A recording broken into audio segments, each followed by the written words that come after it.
Christmas December first arrived in Hollyridge with the subtlety of a Victorian door slam. The sky had turned a slate gray color, the kind that promises not just snow, but a serious storm, one of those that forces you to cancel plans and drink tea compulsively.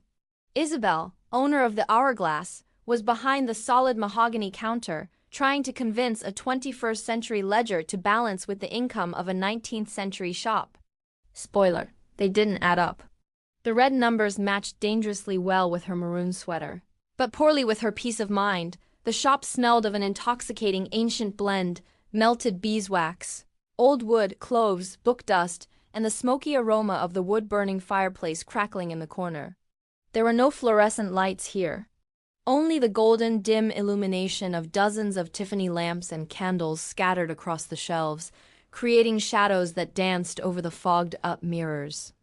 Isabel was 41 years old, a Scorpio, and possessed the supernatural ability to detect a lie from 3 kilometers away.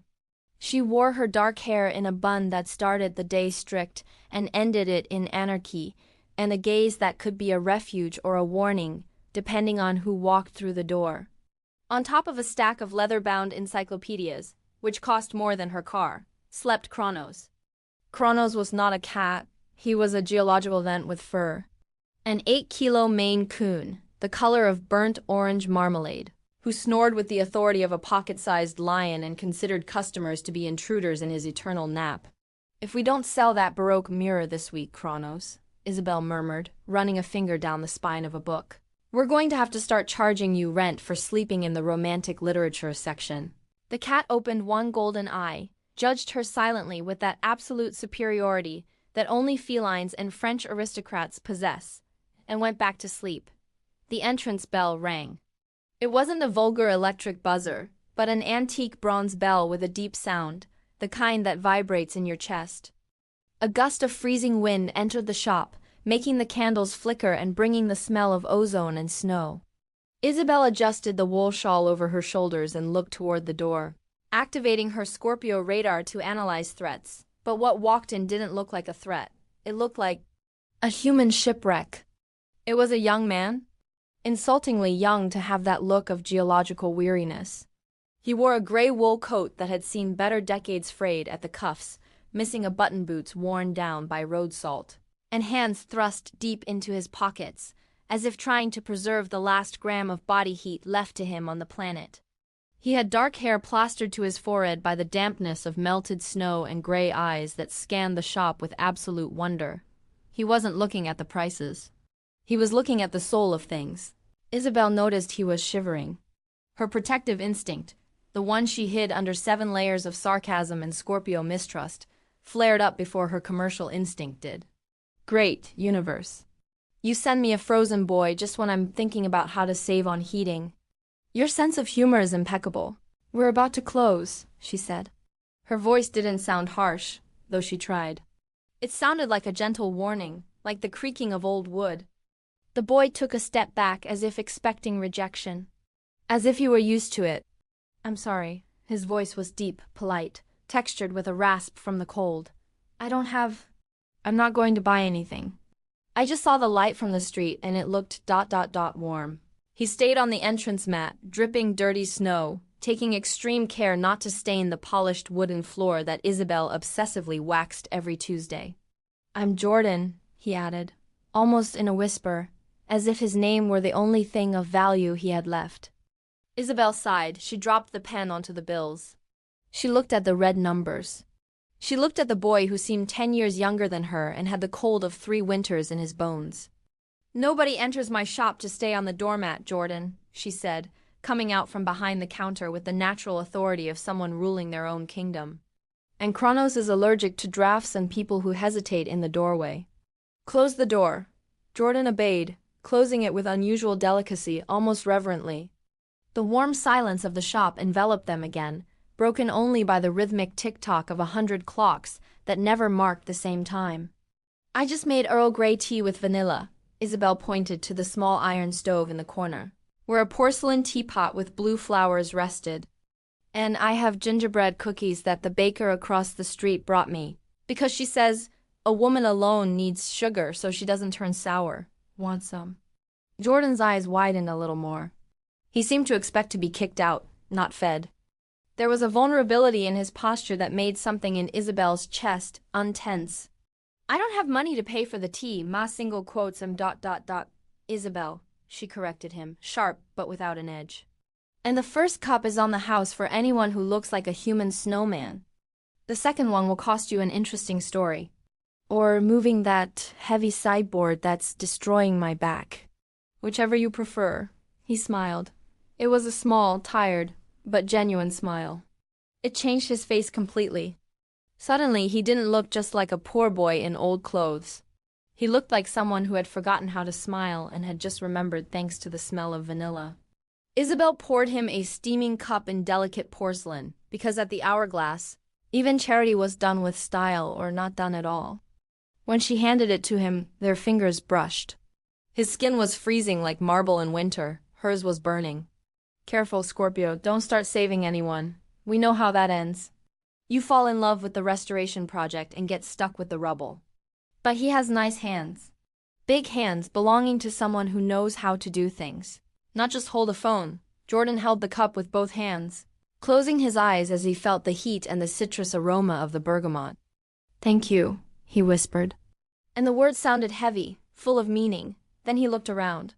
His eyes passed over a pearl necklace and stopped on a small nautical compass from 1920, rusted and forgotten on a side table. That compass is solid brass, isn't it? He asked, nodding towards it. From when things were made to last longer than the people who used them.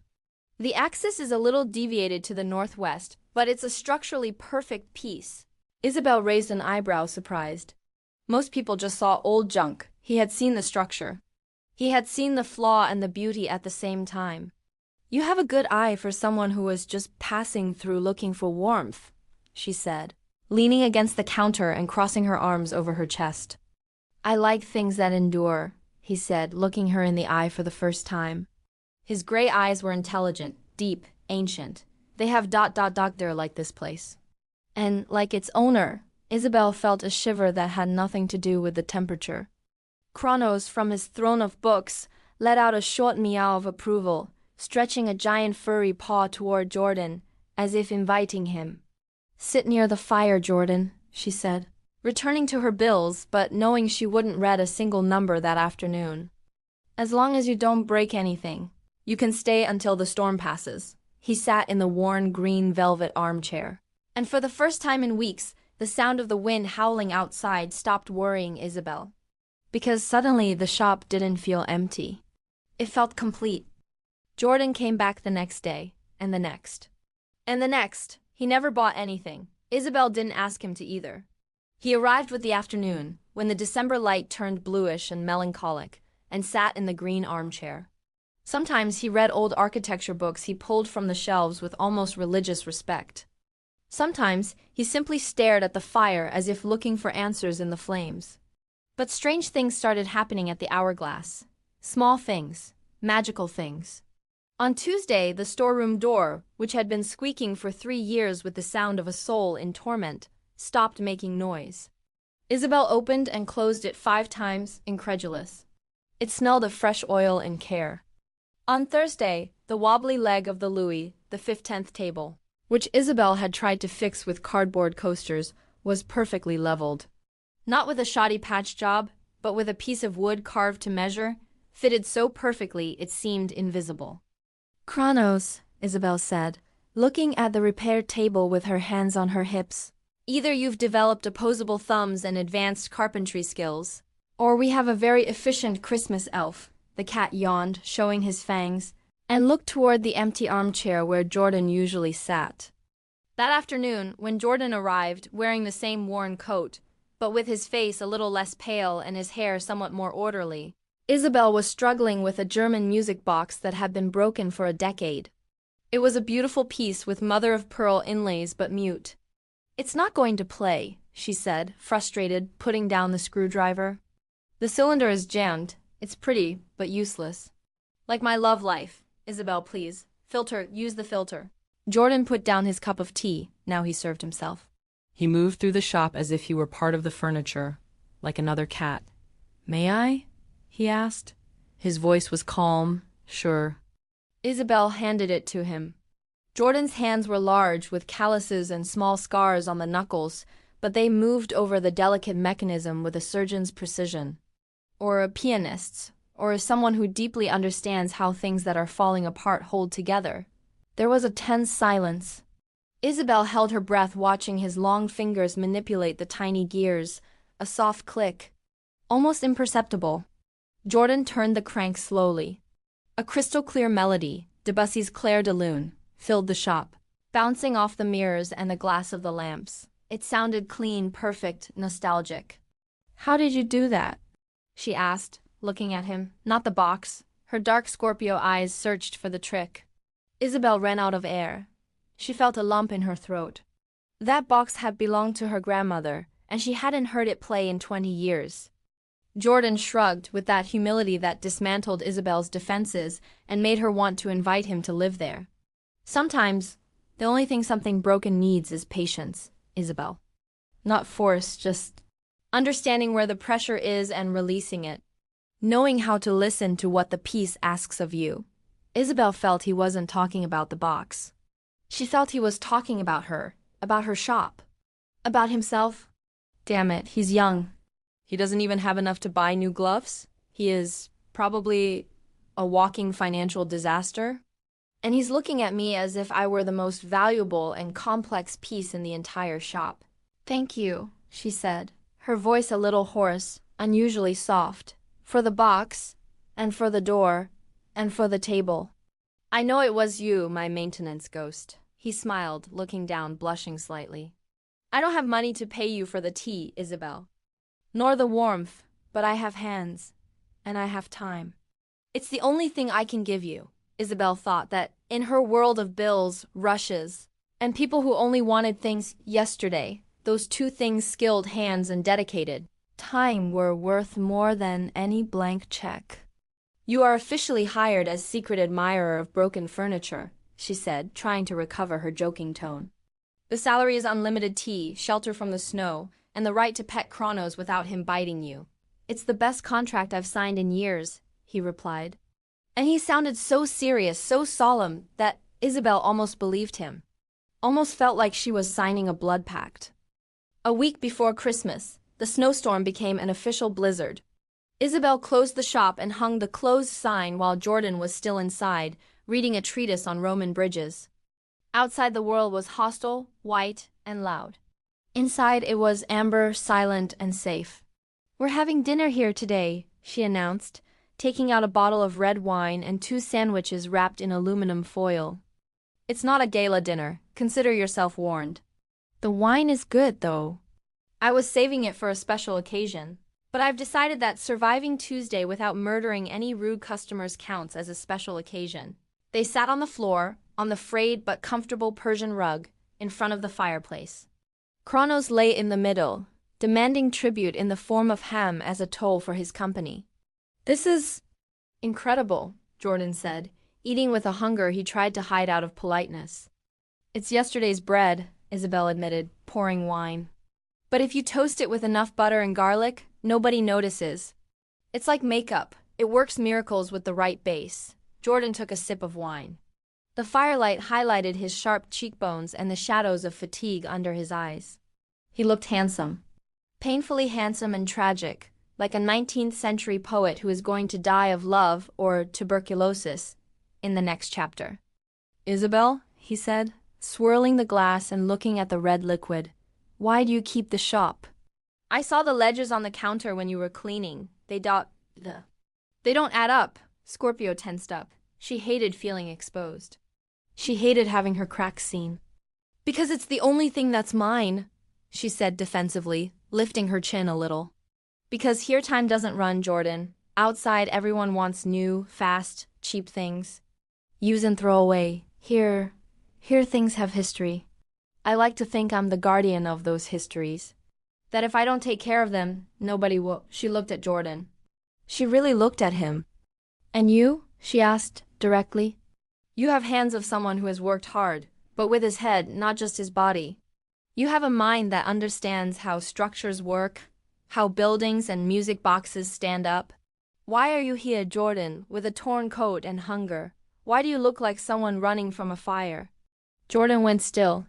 For a second, Isabel saw a flash of something else in his gray eyes. Authority, power, and infinite exhaustion. Because I built things that were empty, he said cryptically, looking at the fire. I climbed very high, Isabel. And up there up there you couldn't breathe well. The air was stale. Here I'll quote. He breathed in the smell of wood, wax, wine. Here I can breathe. Here things are real. You are real. Then breathe, she said softly, touching his knee with an impulse she couldn't stop. Nobody asks for a resume at the Hourglass. We just ask that you don't step on the cat's tail. At that moment, the magic broke.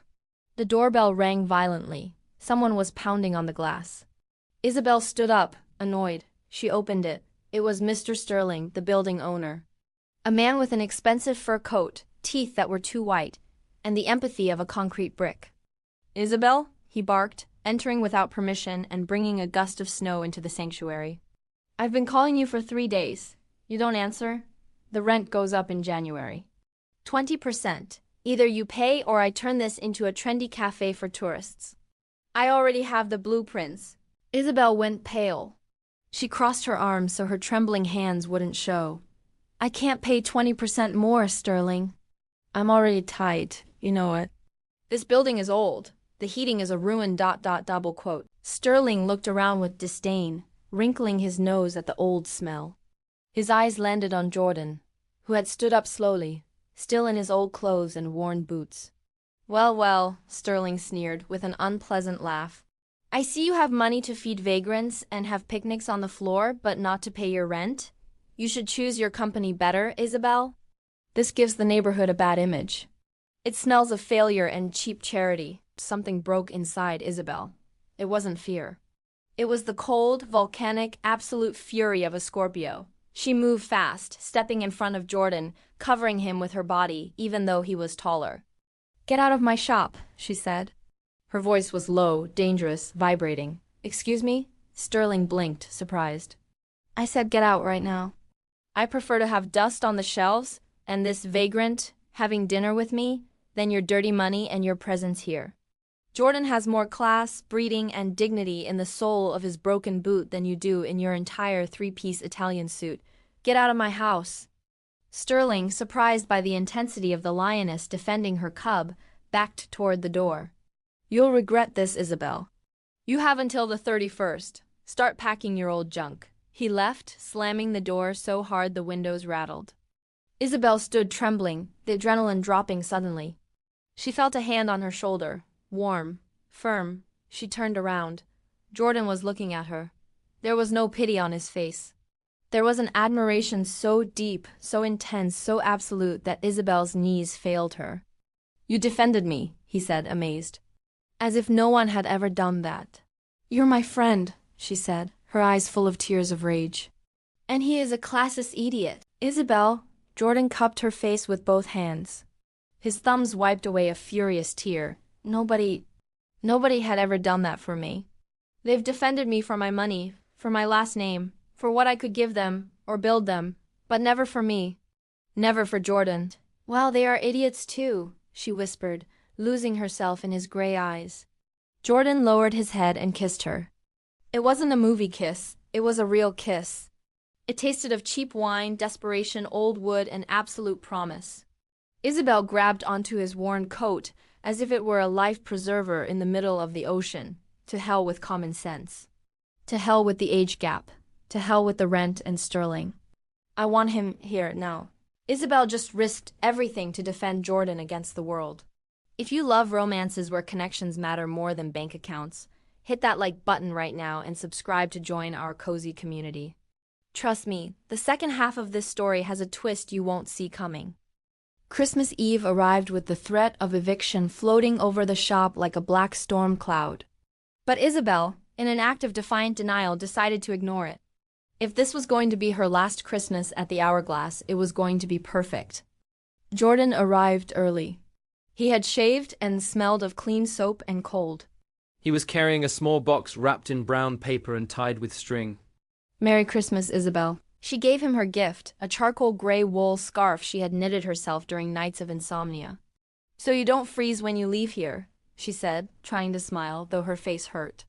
I know it's not very well made. I'm better at selling than knitting, but it's real wool.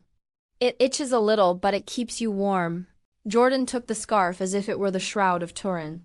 He wrapped it around his neck and closed his eyes, burying his nose in the wool. It's perfect, he said. It's the best thing anyone has ever given me.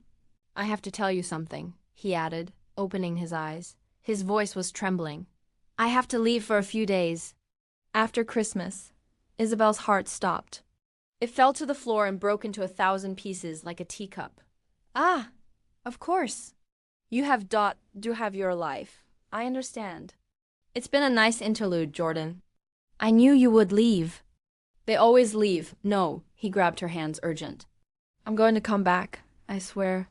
But I have to fix something. Isabel, there are things about me you don't know, important things.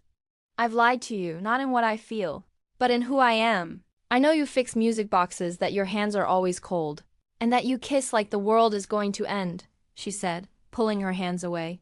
That's enough for me. I don't need your past. It won't be enough when you know the truth, he said, anguished. Before he could explain, the sound of a powerful engine broke the magic of the snowy street. A black, shiny, long, and obscenely expensive car pulled up in front of the shop, crushing the dirty snow with luxury tires. A uniformed chauffeur got out and opened the shop door, ringing the bell with an authority that annoyed even Kronos. The chauffeur entered, ignoring Isabel, and went straight to Jordan. Mr. Vance, the chauffeur said, with a tone of urgency, the board of directors is waiting for your call. The merger of the Tokyo project cannot wait any longer.